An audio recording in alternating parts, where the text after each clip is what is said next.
Bonjour à toutes et tous et bienvenue sur TierArt Création. Comme vous le savez, les styles de calque permettent des effets particulièrement intéressants, mais parfois on peut y trouver certaines limites. En particulier quand on veut utiliser plusieurs fois la même option avec des réglages différents et qu'on ne trouve pas l'équivalent dans les autres options, on se dit bon bah c'est dommage, si on avait pu faire ci ou cela, ça aurait été mieux.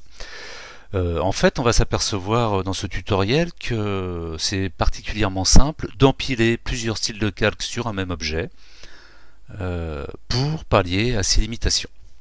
Pour illustrer ce tutoriel, nous allons mettre en volume une sphère, donc dans le cas présent un cercle que j'ai rempli de 50% de gris. Nous allons réaliser donc un éclairage direct avec son ombre, avec un retour de lumière spectrale et un reflet de brillance. Tout ça en utilisant en fait que deux options, toujours les mêmes options d'un style de calque. Donc avant de commencer, bon là si vous voulez faire exactement comme moi, comme vous voyez j'ai fait une image en noir et blanc, avec la touche D, réinitialiser, pensez réinitialiser vos couleurs de premier plan et d'arrière-plan en noir et blanc. Donc j'ouvre le calque, je fais un double clic sur le calque de mon cercle et je vais appliquer une première option, donc une incrustation en dégradé. Je vais prendre l'option radiale, puis dans mon cas je vais inverser en fait pour avoir un cercle blanc, pour avoir le blanc au milieu. Je vais déplacer ma lumière, donc comme on l'a vu j'ai déjà déposé une ombre, donc on voit qu'en fait la lumière vient un peu de derrière, à peu près à 45 degrés. Pour situer un peu cette lumière artificielle. Donc on va jouer sur l'échelle, on va essayer d'orienter le mieux possible notre lumière en fonction de l'ombre que j'ai déjà faite. Par contre là dans le cas présent j'ai une ombre très bouchée, très noire, donc je vais quand même la déboucher.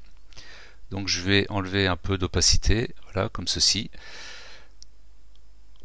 Voilà. Ensuite, on va utiliser l'ombre interne, on va détourner un peu l'ombre interne en fait.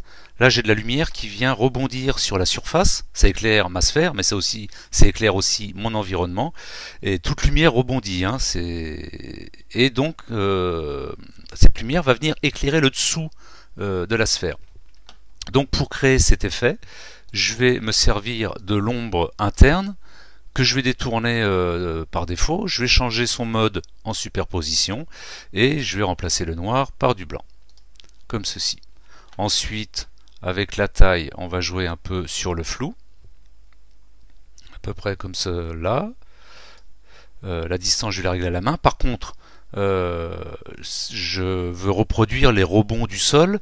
Donc cet effet, il faut que j'enlève utiliser l'éclairage global, car je ne veux pas avoir la même orientation que là. Vous voyez, là je suis à l'opposé de la première lumière que j'ai posée sur ma sphère, donc je décoche.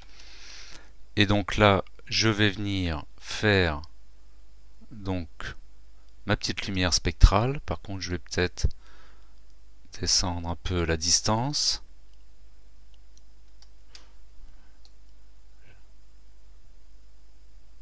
Voilà, comme ceci. On y reviendra de toute façon, et je vais baisser l'opacité car là c'est un peu violent. Voilà, juste en fait pour éclairer le dessous de la boule. On va mettre un poil en biais comme ceci.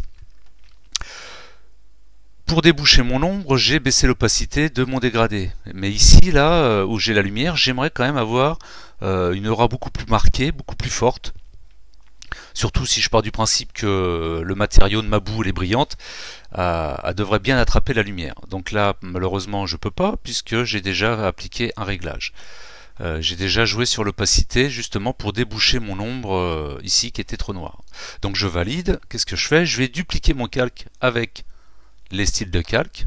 Je vais l'ouvrir.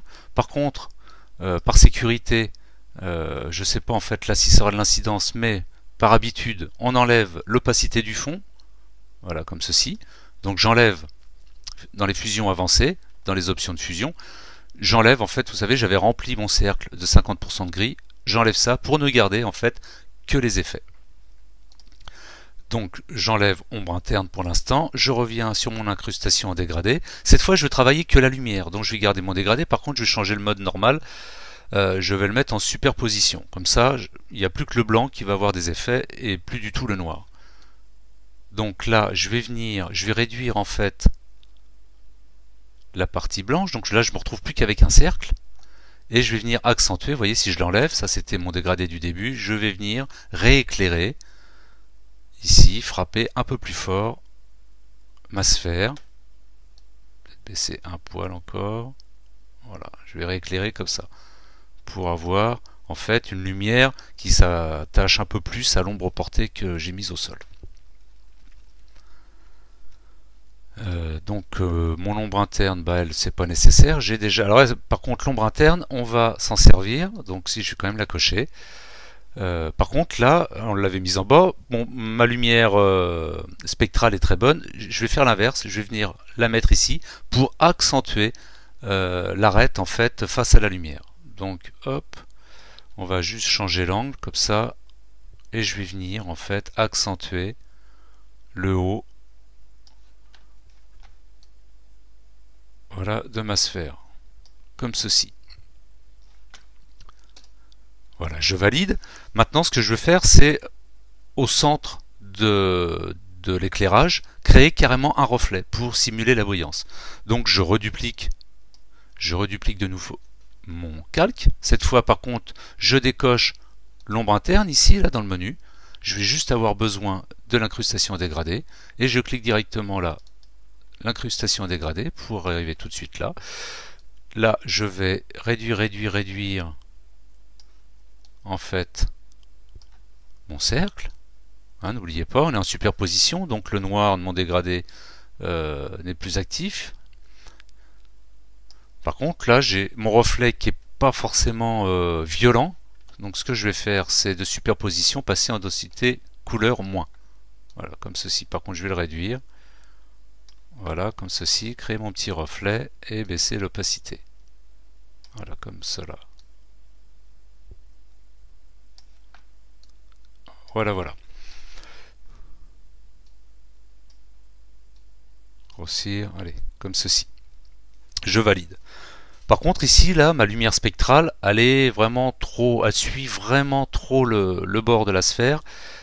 Normalement, la lumière, elle bave, hein, surtout au niveau de la surface où elle est en contact, elle bave. Donc, en fait, je vais réutiliser de nouveau une incrustation en dégradé. Donc, par contre, ce que je peux faire là sur ce décal, c'est enlever en cliquant sur ombre interne, le mettre à la poubelle. Voilà, tout simplement l'enlevant. Je reduplique une dernière fois mon calque. Alors, quand je duplique, j'appuie sur Alt. Voilà, comme ceci. Je reclique sur incrustation dégradée. Cette fois, je vais aller déposer ça en bas, augmenter l'opacité, repasser en mode superposition, jouer sur l'échelle et venir régler ça ici pour faire justement cette partie un peu, cette partie de lumière qui bave due à la surface sur laquelle repose la sphère. Voilà, comme ceci. Voilà, nous avons en fait modélisé un peu ce qu'on aurait pu faire en 3D. Par contre, j'ai peut-être un peu fort. Hein. Je vais baisser l'opacité. Voilà, comme ceci.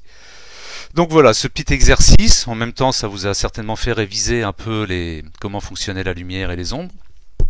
Pour vous montrer en fait que sur un même objet, en le dupliquant et en enlevant tout simplement son opacité pour ne garder que les effets, j'ai appliqué 4 fois incrustation dégradée avec des réglages différents, 3 fois non, et 2 fois ombre interne, pareil avec des réglages différents.